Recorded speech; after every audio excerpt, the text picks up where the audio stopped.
Earlier today, Secretary of State Colin Powell briefed reporters on the State Department's efforts in the wake of Tuesday's attacks. His comments are about 20 minutes.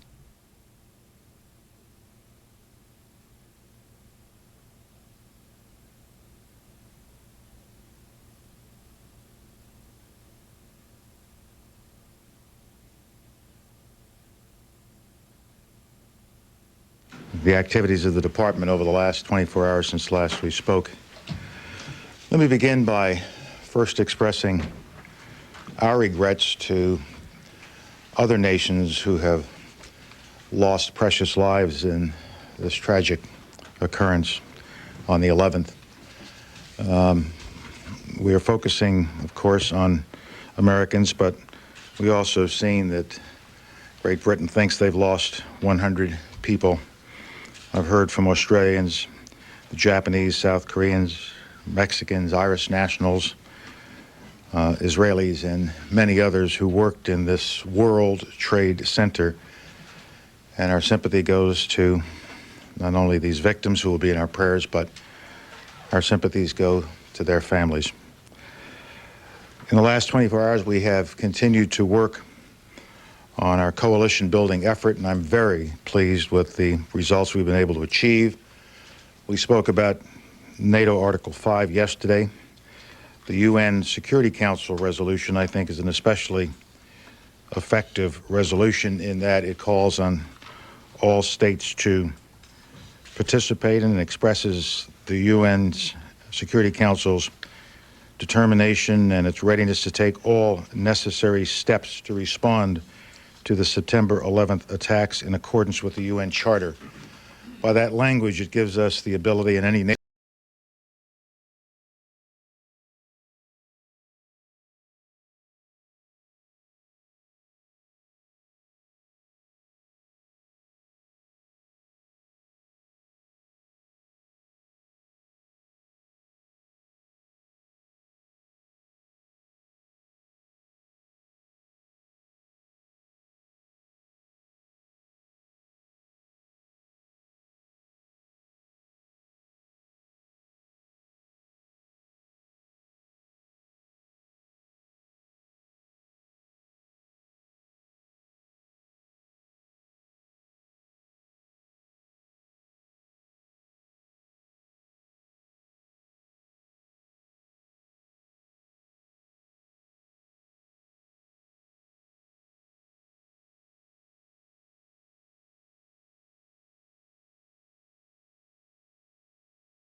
going to change? We have quite a number of multilateral agreements. We're looking at some of them right away for the purpose of upgrading them, for putting new energy and resources into them. And so I would say what has changed is everything is the 11th of September. When we see what really can happen if we don't get on this problem. We will recover from this. We'll be a stronger nation, a resilient nation, a determined nation. And so we're going to use everything at our disposal to include the kind of organizations that you just described to respond, to counterattack, to destroy this blight on the world, to win this war. And we will come up with new policies, we'll come up with new procedures, we'll come up with new organizations, we'll come up with whatever it takes to prevail in this conflict, as the President has said. Thank you.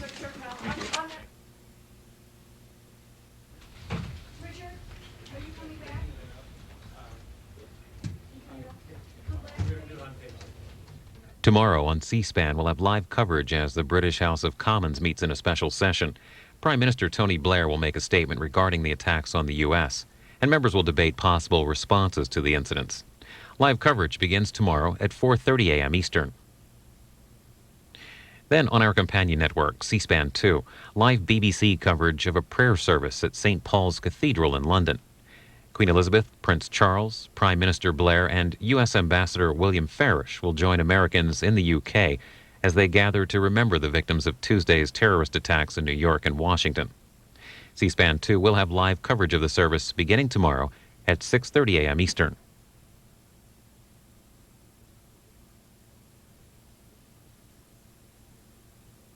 Later this afternoon, White House spokesman Ari Fleischer talked to reporters. He discussed the coordinated federal relief efforts and investigations into Tuesday's terrorist actions in the U.S. It's just about a half hour. Good afternoon. I want to give everybody a report on the President's activities for the day and then share with you some information about what the various agencies are doing to combat this terrorist attack. There is no evacuation of the OEOB. No. I'll be explaining everything. The President today has made a series of phone calls to world leaders. He has spoken to Prime Minister Koizumi of Japan, Prime Minister Berlusconi of Italy, Lord Robertson of NATO, Crown Prince Abdullah of Saudi Arabia, and Egyptian President Mubarak. As you know, earlier today he spoke with Mayor Giuliani and Governor Pataki to express his concerns about events up in New York and inform them, of course, that he will be going there tomorrow. The President also visited a local hospital today. I'm going to have a little bit more to say of that shortly. And beginning in just a few minutes, the President will meet with members of Congress from the Virginia area and the New York area to talk about the ongoing efforts of the federal government to be of assistance to the families and to the victims. Tomorrow will be a national day of prayer and remembrance. The President will attend a church service here at the National Cathedral in Washington, D.C., and the President is asking all Americans at their lunch hours to go and attend a church, a synagogue, a mosque, a place of their own choosing for worship, to say a prayer in assistance to the families and the victims of this horrible incident. As for the activities of the federal government, let me fill you in on several activities, including the one Helen just asked about. The Department of Defense will be announcing the names of those who were killed in the Pentagon disaster, if families have been notified, for those families that have been notified. The Department of Housing and Urban Development announced that they will direct all FHA-approved lenders to provide relief to families with FHA-insured mortgages affected by the recent attacks by providing additional mortgage flexibility and not to start or threaten foreclosure actions for at least 90 days. Secretary Martinez has also asked all major mortgage lenders, including those who are not insured by FHA, to consider providing relief to families as well. The Department of Treasury, in conjunction with the Department of Justice, has announced the deployment of agents from U.S. Marshal Service, U.S. Border Control, and U.S. Customs at designated airport security checkpoints throughout the country as part of the heightened security measures that have gone into effect. The Secret Service has expanded the security perimeter around the White House, this is what you have seen here, as a precautionary matter. All further questions that I'll refer to the Secret Service. The Department of Transportation, Secretary Mineta, has ordered that national airspace will be reopened to commercial and private aviation. They did so earlier this morning. Airports will reopen on a case-by-case basis only after implementing a more stringent level of security. The Department of Justice, in conjunction with the Department of Treasury, indicated has beefed up the security at the airports, and the President has directed Attorney General Ashcroft, and he announced it earlier today, to streamline the application, approval, and payment process for benefit claims of eligible survivors of firefighters, police officers, medical rescue personnel, and other public safety officers who died in the line of duty as a result of the act of terrorism in around our nation on September 11th, 2001. Secretary of Health and Human Services Tommy Thompson is in New York. He has announced that the Department of Health and Human Services will be working with the Federal Emergency Management Administration to provide coordinating counsel and service to victims, their families, and rescue workers. And the Director of the Environmental Protection Agency, Whitman, is also in New York today, and she'll be having a briefing at 5 o'clock. Finally, let me just say this. The President was very touched by his visit to the hospital today. At the hospital, he met with people who are in a burn unit now, who have survived. Some people are there as a result of the heroic actions they took in saving lives. The President met with one family where a mother stood by the bed of her son in the company of a soldier who rescued her son. And she said, "Mr. President, you have no idea how much this means to my family that you're here." He and Mrs. Bush were very touched by the courage that they saw at this hospital and by the determination of our nation and its military and all the people who are affected by this and the people in New York City. The President is also aware there are people in this room who haven't seen their children in days. The President is determined, his resolve is clear and strong, and America is united. And I'm more than happy to take your questions. Ari, the President is not legally bound to seek a resolution from Congress authorizing the use of military force against whoever is responsible for these terrorist acts. And indeed, he already has a resolution from Congress showing solidarity in any response that he chooses to undertake. Why does the President believe it's necessary to have a separate resolution authorizing the use of military force? Well, the President views this as a real show of unity by the United States Congress. This is a real result of the expression of the bipartisan, bicameral leadership that met with the President 2 days ago to discuss Congress's role in this matter. So while the premise of your question is accurate, per the Constitution, the President as Commander-in-Chief has authority vested in him to take actions as he deems appropriate. It is also a recognition of the unity of our nation as expressed by the Congress. Can I do a follow on that, Ari, please? If it is actual war, as the President and others in the administration have declared, does he indeed not need a congressional approval to wage war on anyone? And the second part of the question, yesterday you said from that podium that the plane that hit the Pentagon was destined to hit here, and yet the plane came up from the south along I-95 and hit the West Wing. It doesn't seem to figure. Can you perhaps clarify it for us? Well, on your first question, the answer is the same as I indicated to Mr. Roberts.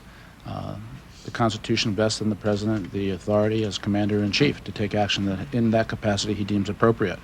Nevertheless, our nation should be heartened to see the joint action with the Congress as the United States government unites and the President and the Congress discuss the terms of any type of joint resolution that the Congress may offer.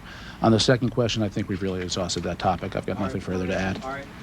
The President said this morning that he wanted to give Pakistan the opportunity to demonstrate that it can cooperate in this coalition he's trying to develop. State Department sources are telling ABC that the administration has asked the Pakistani government for permission to transit through its airspace in the event of a military operation, to close its borders with Afghanistan, and to stop providing fuel to the Taliban government.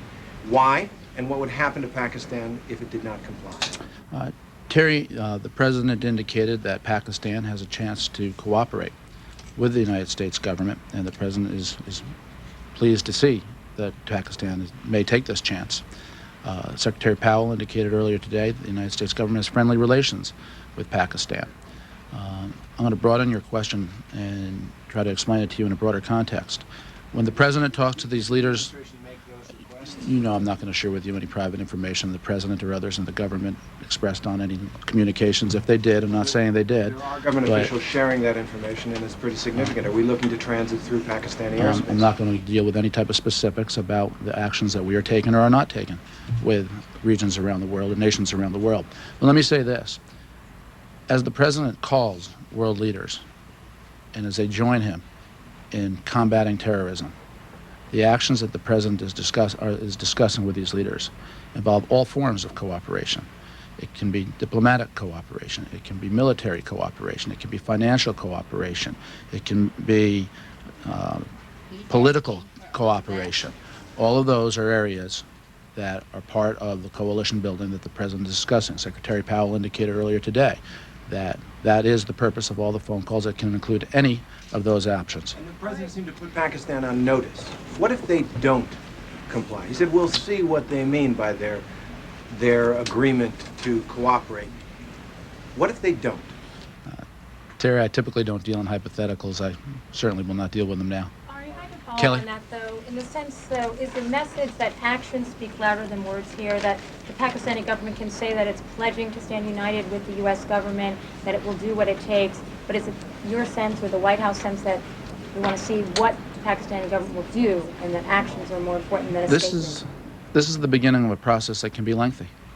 And the cooperation around the world is going to take many forms with the government of the United States. And the president, as you've seen by his actions today and the phone calls that he's making, which incidentally he will continue to make, are aimed at the various specific areas I mentioned. And the president understands that this is a process. It will take some time, and he will proceed throughout that process with resolve. How significant, though, for the Pakistani government to come forward with such a statement? Was the U.S. putting some pressure on the Pakistani government? I'm going to let the State Department discuss that specific by specific, country by country. Suffice it to say, the president, as a general matter, is very pleased with the conversations I've been having with leaders around the world. The world is uniting against terrorism, and the president sees this as a real opportunity for the world to do something that can save generations and protect generations from something that obviously has wreaked havoc on our nation and has killed thousands. Ari, could you tell us about what is happening in Lafayette Park, and could you also tell us whether the White House and Secret Service think that tourists and the American public are safe visiting the White House right now, and indeed are they safe visiting downtown Washington, D.C. and other parts of the city? Yes, they are safe visiting the White House. Yes, they are safe visiting Washington, D.C. Suffice to say, it is not business as usual, and that's one of the reasons why the Secret Service has expanded the perimeter around the White House. But it is not business as usual. The president said to the American people the other day that the government will take all appropriate precautions, and that's what you're saying. Ari, you opened the White House yesterday. I'm sorry, go ahead, Rebecca. Thank Come you. back. Is that a permanent expansion, and we'll be seeing further road closures in addition to Pennsylvania Avenue? What can you tell us about that? The Secret Service will have the most authoritative answer on that, but my understanding is it's not permanent. You reopened the White House yesterday to public tours and wanted to get that word out. How are you now rethinking that decision for some reason? Let me check on the public tours. I don't know what the status of that is. When Mr. Wolfowitz talked about putting an end to states that harbor terrorists, are you saying, did he mean to say that U.S. policy is to wipe out governments that sponsor terrorists? Well, I can only say in the president's words, and as the president said, the U.S. will use all our resources to conquer the enemy. And I think anybody who chooses to be America's enemy will have to think about what that means. Ari, I apologize. I need to clarify one thing. I apologize. And then we'll come back to it. Just to clarify, we have people telling our reporters that they have been evacuated from the White House. Is that inaccurate? No, there's no evacuation underway. If anybody in the OEOB is listening, there is no evacuation underway. These are the security precautions that I indicated for precisely the reasons I indicated. Campbell? I believe the perimeter. Are people being moved out of the EOB? No. I just said no. Lafayette Park? Helen, I just said no.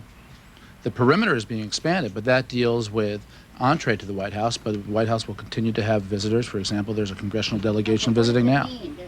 Can people be in Lafayette Park? You have to check with the Secret Service.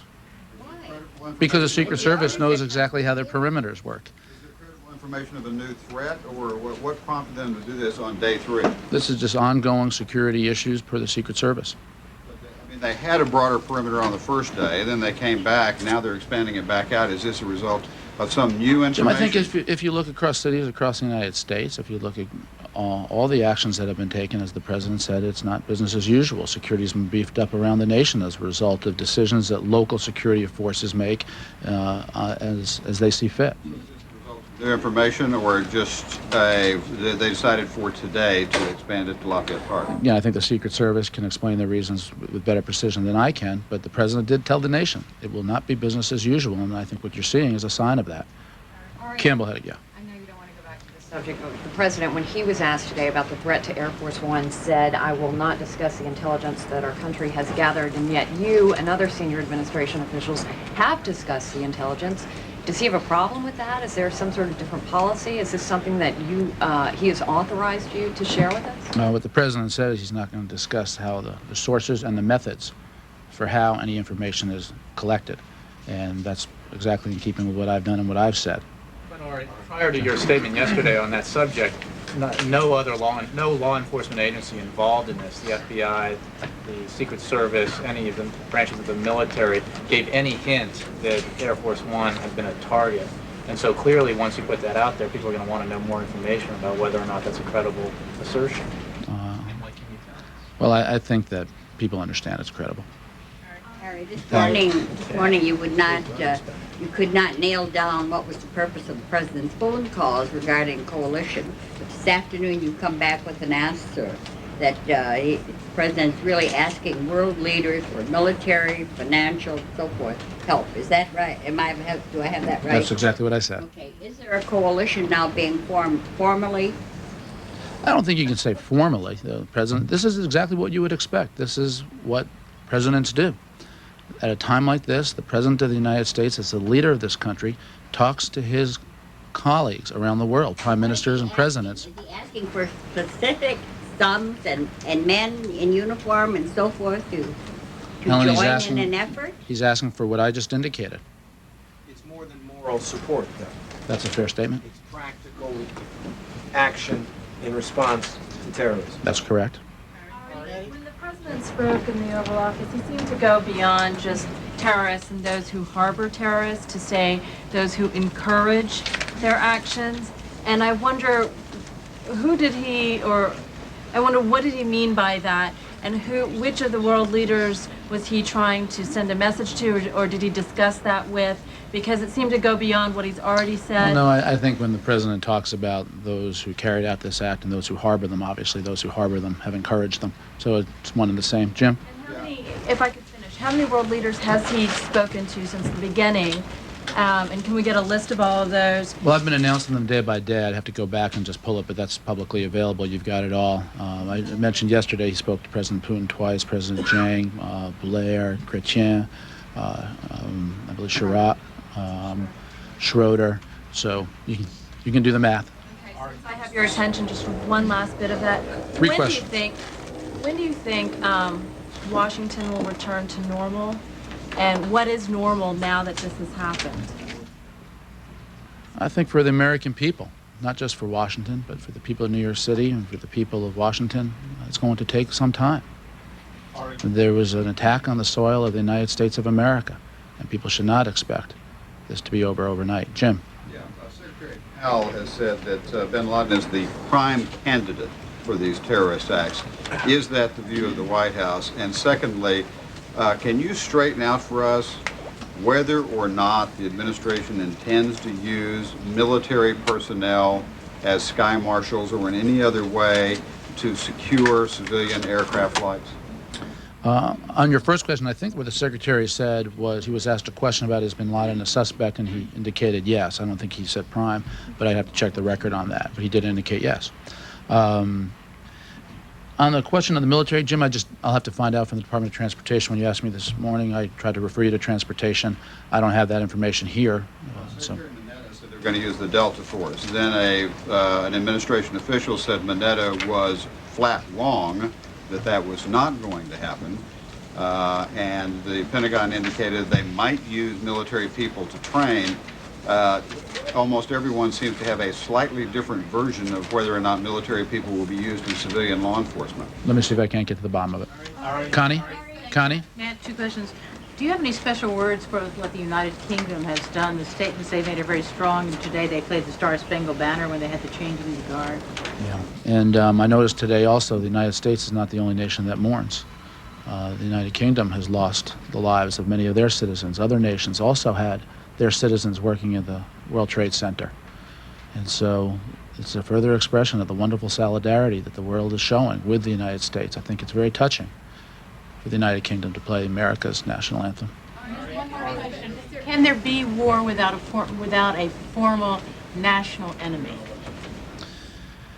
Well, as the President has indicated, this is a different type of enemy in the 21st century. The President said this enemy is nameless. This enemy is faceless. This enemy has no specific borders. This enemy does not have airplanes sitting on tarmacs. It does not have ships that move from one port city to the next. It is a different kind of enemy. Having said that, the President also knows that our nation's military is capable of carrying out whatever mission is assigned to it to conquer any enemies. Keith?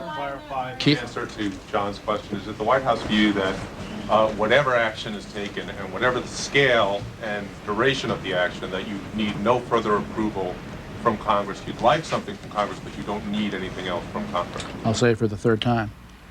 The Constitution vests in the President, as Commander-in-Chief, the authority to take actions he deems necessary to protect and defend the United States. The President is also very encouraged as a result of working with Congress on this joint resolution, which is a real show of unity from the Congress, and the White House will work with Congress on that language. So that's a yes, right? That's a yes. You need no further approval. I think I've made it very clear.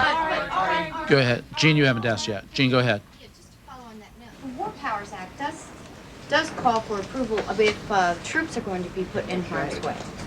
Gene, as with many previous administrations, there are questions about the constitutionality of some aspects of the War Powers Act, and this administration shares those questions. Yeah, but in most of those previous cases, we're looking at largely air assaults. But is it your position that Actually, that's not accurate. There have been some 125 military actions that took place in the United States, and I believe only 5 involved declarations of war. Can you tell us anything about special security precautions tomorrow for the President's trip to New York? Are there going to be fighter jets on each wing of Air Force One, for example, like there were on Tuesday? Well, actually, I do not know the answer to that question, and if I did, I'm not sure I'd be able to share it in all cases. But suffice it to say, the President has full confidence in the Secret Service and those who protect him. Will he travel with a full contingent? Will he, the usual presidential motorcade that we see, this enormous beast that lands in a place and takes over a town, will he do that in New York? I think Terry will be a smaller, enormous beast. He's going to travel. You said that we wouldn't go to New York as long as his being there would create a hindrance to those trying to rescue workers, people cleaning up the debris. When they're still pulling people alive out of that rubble, how do you keep him out of the way and from being a distraction? Because in conversations with Mayor Giuliani and Governor Pataki, they talked about how it would be appropriate and meaningful for the President to go to New York. And so all factors are taken into consideration. And of course, the President wouldn't go under any other circumstances. So are you saying he'll keep his distance from actual ground zero? Well, you'll see, just as when he visited the Pentagon yesterday. You'll see tomorrow. Go ahead.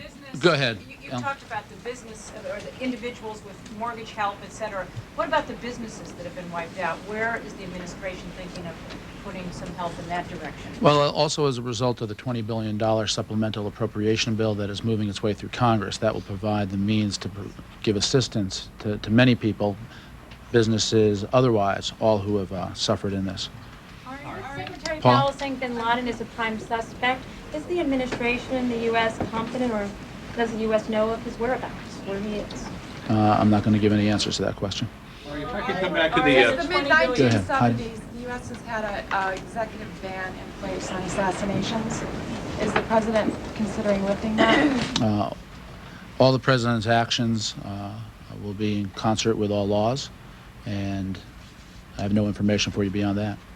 Former President Bush. Jim, go ahead. On that point, is there any restriction that the administration believes is hampering the intelligence community's efforts to deal with terrorists? Are there any restrictions either self-imposed by the agency or by the intelligence community or by Congress that you think need to be eliminated? I have not heard any such conversations. As always on all these matters, as the President indicated today, the government will keep you informed of any steps it thinks are necessary, but I have not heard anything. Ari, I want to go somebody who hasn't asked anything yet. Go ahead. Ari, on the $20 billion supplemental, LNB, as he knows, says there's only $1 billion left in fiscal year 2001 that's on budget, or that's not Social Security. Is it accurate to say that that money can still be expended and be considered without use of Social Security surplus funding, depending on the timing of when that funding is released? Well, I think there's been a virtual, universal, if not universal, recognition by members of the Congress and by the President that our national security will always come first. So, go ahead.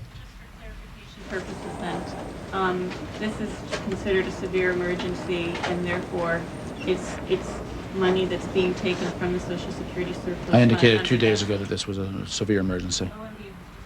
Differing advice that it depended on the time that the money is actually spent, and that it does not necessarily mean you even have to use those funds. I'm just trying to get that clarified. I indicated this is a severe emergency. I also said that the fiscal year, of course, does not close to September 30th, so we'll know more at that time. But national security will come first. Ari, so go ahead. Go ahead. The word war is being bandied around here so much, but that word in and of itself carries such a constitutional connotation, et cetera, and creates a confrontation with Congress or whatever. Is it possible we'll see a ratcheting down of the rhetoric with the administration? I think you're going to see consistent actions by the administration and statements of resolve and determination by the President, just as you've been seeing. So go ahead. Go ahead. The 1991 war resolution that Congress passed put some limitations on what the President could do. Would that be satisfactory, something like that be satisfactory to this President Bush? Or would you like something that is less, is more open-ended? You know, we're dealing with hypotheticals here. Congress today is considering a joint resolution to express its support for the President as a show of unity. And we're talking with the Congress very productively about the appropriate language to use in that. And that's where the administration is focused today. You would see this as more of a general resolution of support and not the kind of thing that his father got from Congress in 1991. Well, to be parliamentary, it is a joint resolution. So. Did you understand my question? I mean, I'm saying it's one thing to pass a, resolve we support the President, and quite another to pass what was enacted in 1991, which said the President can take military action under these Yeah, I think this is all very public. This is a joint resolution that is going to move on Capitol Hill, and you'll be able to review the language of it yourself. And I think there are going to be some comparisons that may be apt to 1991, others that will not be. This is 2001, and this is different. Did the White House suggest language for this? Sure. We're working with Congress on the language. As law enforcement officials proceed in trying to apprehend individuals inside the United States who may have knowledge or have been involved in the attacks, what is the President telling law enforcement officials in terms of what actions can they take? Should people be prepared to see, say, phone taps that haven't been used in the past? What kind of civil liberties does the President think should be protected or suspended? I think you need to talk to the Attorney General about the actions that they are taking. All will be in accordance with the law, of course. Ari, earlier today, White House officials expanded on the threat against Air Force One, saying that there was a telephone threat to the Secret Service, that Air Force One was on a target list.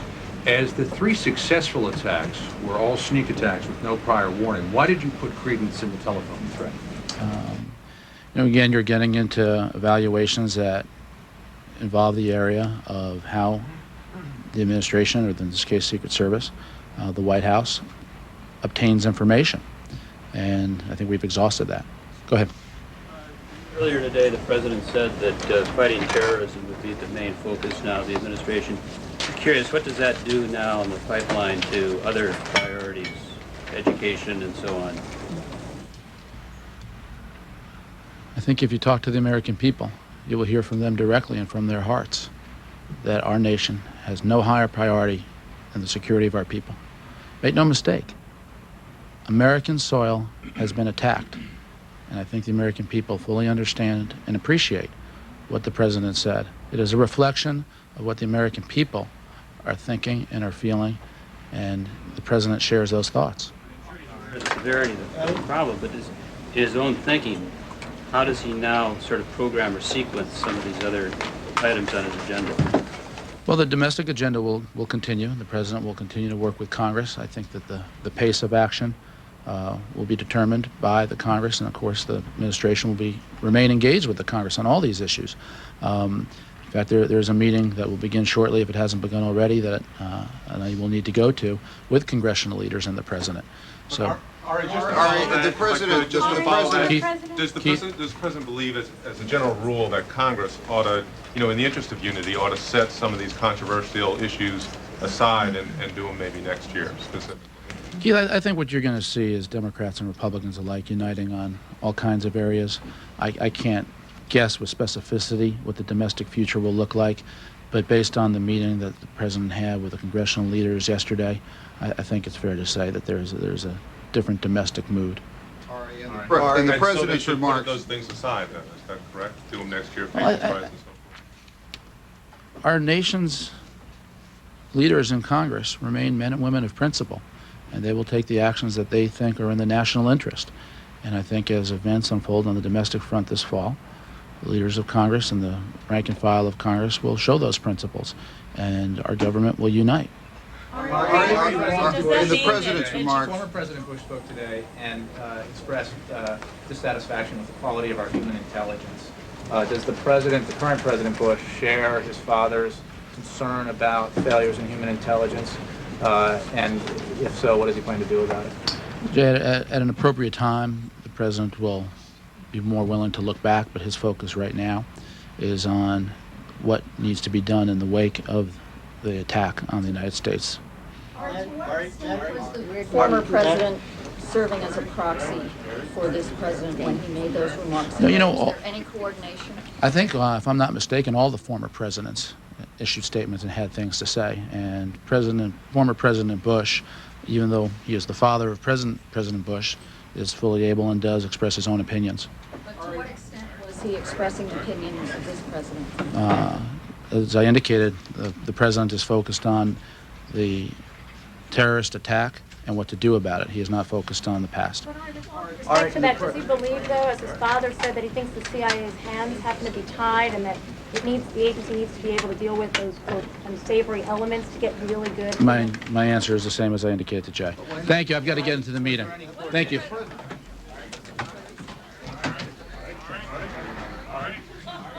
President Bush today made a phone call to New York Governor George Pataki and Mayor Rudolph Giuliani to discuss Tuesday's events and their aftermath. Afterwards, the president also answered reporters' questions in the Oval Office. It's about 15 minutes. Good morning, man. Good morning, Mr. President. Good morning, Mr. President. Yeah, thank you all very much for taking my phone call. First of all, I can't tell you how sad I am and America is for the people of New York City and the tri-state area.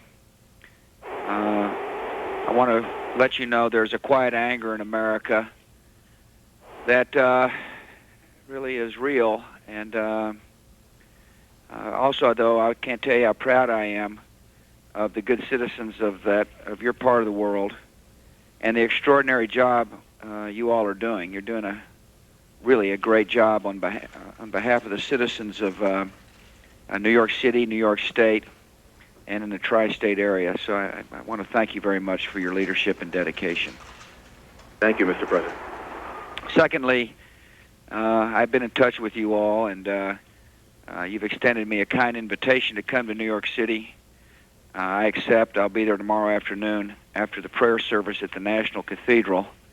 I look forward to joining with both of you in thanking the police and fire, the construction trade workers, the restaurant owners, the volunteers, all of whom have really made a huge display for the world to see of the compassion of America and the bravery of America and the strength of America. every world leader I've talked to in recent days has been impressed by what they have seen about our nation and the fabric of our nation. And I want to thank everybody when I come. So thank you for your hospitality.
In Afghanistan, UN and foreign aid workers had already been ordered out of the country. They didn't need to be told that the Taliban government, which has given bin Laden sanctuary in Afghanistan, is itself a likely target. For the moment, though, neighboring Pakistan is the target of intense U.S. diplomatic pressure because of its ties with the Afghan government and the presence there of a significant number of bin Laden sympathizers. But the fact of the matter is, we're going to have a responsible, sober discussion with the Pakistani government. Translation: cooperate with U.S. efforts or face the consequences. Pakistan's president hinted he's got the message. I wish to assure President Bush once again and the United States government of our unstinted cooperation. But it's not clear whether the Pakistani president will agree to a long list of U.S. demands. Among those demands, the U.S. wants Pakistan to close its border with Afghanistan and to allow overflights by U.S. warplanes. Peter? David, it seems quite striking the kind of detail that both Bush and Powell went into about what they may be doing in the next step of all this. Well, it's very unusual to signal to the enemy in advance of a potential airstrike where your target is. So that suggested to some observers here that maybe this is a feint and that they're going to go somewhere else, but that seems highly unlikely given all the evidence pointing to bin Laden. One other thing that's happened this evening, the Vice President, Dick Cheney, has been moved up to Camp David. What's that all about? Well, I think it's just another indication, Peter, maybe not that the administration is rattled, but it's not taking any risks, and that this is an administration that is still feeling very insecure. All right, David Holton reporting to us tonight from just outside the White House in Washington. Of course, it is not just Canadians who are looking for people in the United States tonight.